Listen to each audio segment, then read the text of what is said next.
벤트로네라는 이름은 당신에게 손흥민의 코치 이전엔 낯설었을지도 모릅니다. 하지만 알고 계신가요? 당신은 그의 이름을 몰랐지만 주말마다 축구를 통해 그의 유산과 그를 마주하고 있던 것을요. 1994년에 유벤투스에 그들의 엔진을 진화시킬 혁명적인 피트니스 코치가 부임합니다. 그때의 유벤투스는 90년대 말 전설적인 이야기를 써내기 위해 예열 중이었습니다. 벤트로네 코치가 팀에 부임한 지 4년이 지나고 1998년 뮌헨과의 경기에서 무승부를 거두며 조별리그를 통과한 맨유의 데빌이 가장 먼저 한 말은 유벤투스도 통과했나요? 였습니다. 이 말은 당시 전 세계 축구인들이 가지고 있던 유벤투스에 대한 절대적인 두려움을 함축하고 있습니다. 2시즌 연속 챔피언스 리그 결승에 진출한 세기 말의 유벤투스는 세계 최강이었고 리피 감독 옆에는 해병 벤트로네가 있었습니다.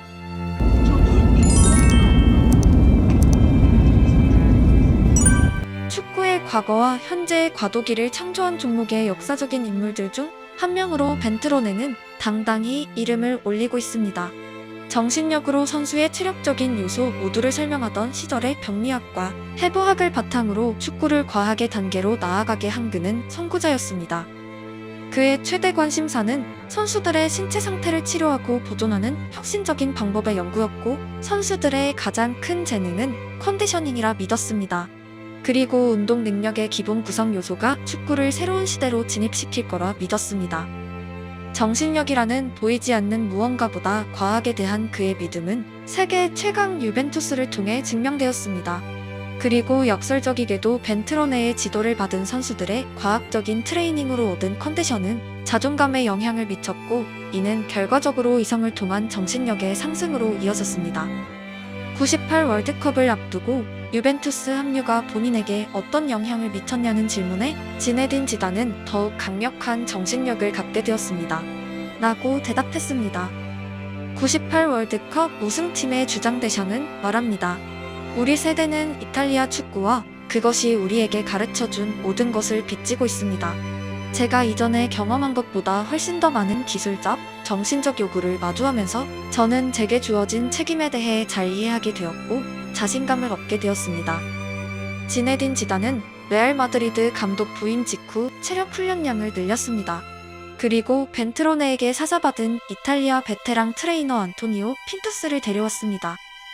지단이 벤트로네의 유산과 유벤투스 강함의 상징을 어떻게 평가했는지 알 수 있습니다. 지단은 벤트로네의 프리시즌 체력 훈련에 대해 회상합니다. 처음 유배에 왔을 때 대샹이 체력 훈련에 대해 말해주긴 했지만 믿지는 않았습니다. 그 정도로 끔찍할 거라곤 상상조차 할 수 없었으니까요. 훈련이 끝나면 저는 너무 피곤해서 종종 구토를 했습니다. 현역 시절 그를 구토하게 만든 코치의 유산을 레알로 이식시킨 지단은 감독으로도 유럽 챔피언이 됩니다. 리피 감독은 말합니다. 지단은 언제나 내면에 이탈리아를 담아두고 있을 겁니다. 그는 이탈리아 감독들에게 배웠어요. 리피가 강조했던 것은 선수들 개개인의 재능은 부차적인 것, 우선 상대보다 많이 뛰는 것이었습니다. 체력이 고갈돼 뛰지 못하는 선수의 드리블과 기술엔 아무런 의미가 없다고 믿었습니다. 그리고 세기말 유배의 축구는 전 세계로 전달되어 매주 주말마다 여러분의 TV에서 프리미어리그 팀들을 통해 생생하게 송출되고 있습니다. 왕성한 활동량이 기본이 되는 전술은 이제 이탈리아 축구가 아니라 현대 축구 그 자체이고 그 혁신의 리피 사상은 벤트로네 코치를 통해 꼽혔습니다. 놀랍게도 90년대 말 벤트로네의 훈련에 질식했던 유벤투스 선수 중 한 명은 바로 안토니오 콘테입니다. 훈련이 끝나고 벤트로네를 경찰에 신고하기까지 했던 비알리를 포함한 대부분의 그의 선수들은 고통을 안겨준 시간이 흐른 후엔 그를 존경하거나 감사하는 공통점을 가지고 있습니다. 그리고 자신들을 유럽 챔피언으로 만든 벤트로네의 혁신을 완전하게 신뢰하게 됩니다. 벤트로네의 철학 중 하나인 내일을 위해 오늘 이래라가 의미하는 것은 그의 강도 높은 훈련은 선수 생명을 앗아간 게 아니라 오히려 그들의 현역 시간을 강화하거나 연장시켰다는 것입니다. 그리고 우리는 몰랐습니다. 벤트로네의 축구 인생에서 마지막으로 강화시키고자 했던 주인공이 손흥민이 될 줄은요. 프리시즌 합류가 늦었던 손흥민의 체력 회복을 시즌 초부터 강조했던 콘테 감독에 의해 벤트로네에게 손흥민은 올 시즌 가장 주요한 키워드였습니다. 그가 생전 남긴 마지막 게시글 3개 중 2개가 손흥민에 관한 것이며 피트니스 코치에게 손흥민의 존재는 자신의 사명과도 같았습니다. 잘 알려진 대로 순간 가속도가 뛰어나고 스프린트 빈도가 높은 선수들 상당수는 신체적 능력이 떨어지는 연령대에 강한 에이징 커브를 겪게 되고 슬럼프에 빠지거나 포지션을 전향하는 경우가 많습니다.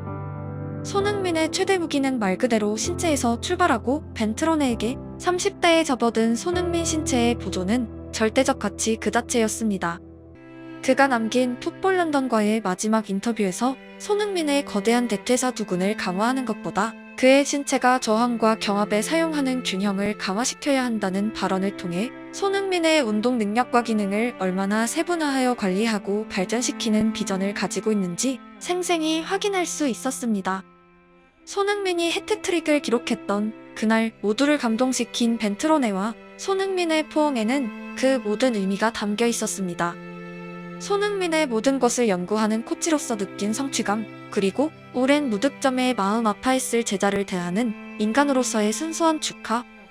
영어가 완벽하지 않았던 벤트로네의 감정은 언어라는 매개체가 필요 없이 그 포옹 한 장면으로 모든 것이 설명됩니다. 나의 성취를 온 마음 다해 기뻐해주는 타인의 존재. 우리의 삶과 세상에 의미가 부여되는 순간입니다.